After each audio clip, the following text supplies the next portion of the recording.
Okay, so we saw on the timeline, in the case of Schenck, in the mutual film case, the court used the speech-action dichotomy as a way of deciding cases. And so over time, the court has created some other dichotomies. A dichotomy is saying, is it this or is it that? And often, the answer to that question can decide the case. And so, for example, the threshold question, there will be a threshold question in many areas of law that we talk about. The threshold question in every speech case, is it speech protected by the First Amendment, or is it action not protected by the First Amendment? And so the court answered in mutual film, film is action not protected by the First Amendment. Ta-da! So we can look at it, visualize it this way. We've got 5 dichotomies that I'll run through. So we can think about it, here's this, is it speech protected by the First Amendment, or is it action not protected by the First Amendment? But over time, the court came up with the concept of expressive action. Expressive action is an action intended to send a message.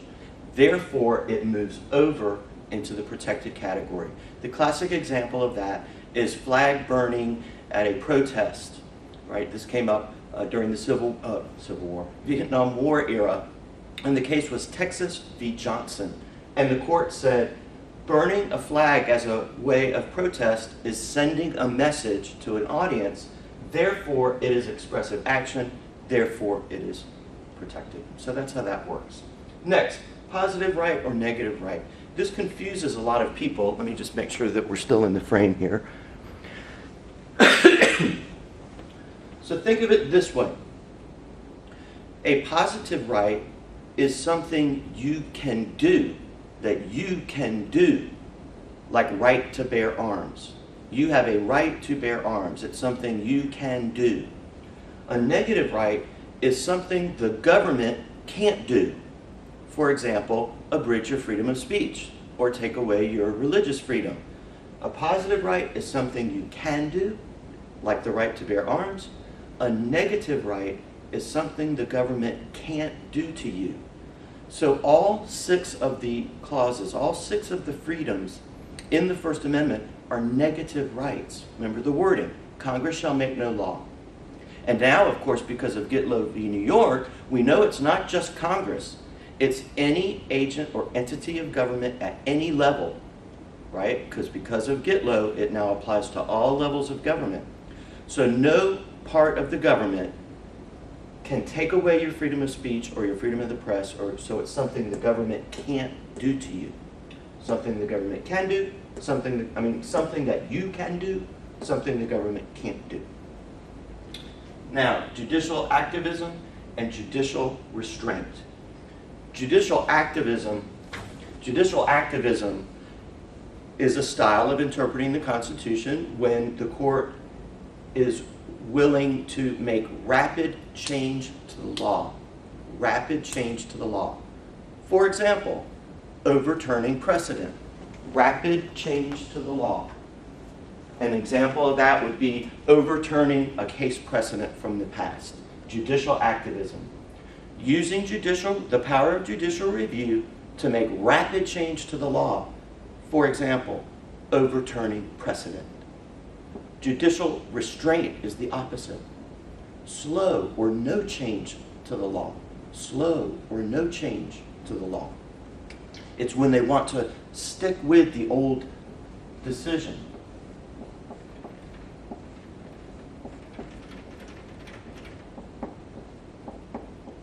And that gives us a term that we need to log in here, stare decisis.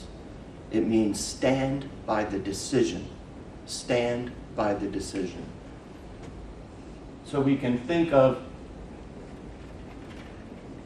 overturning precedent is the starkest example of judicial activism.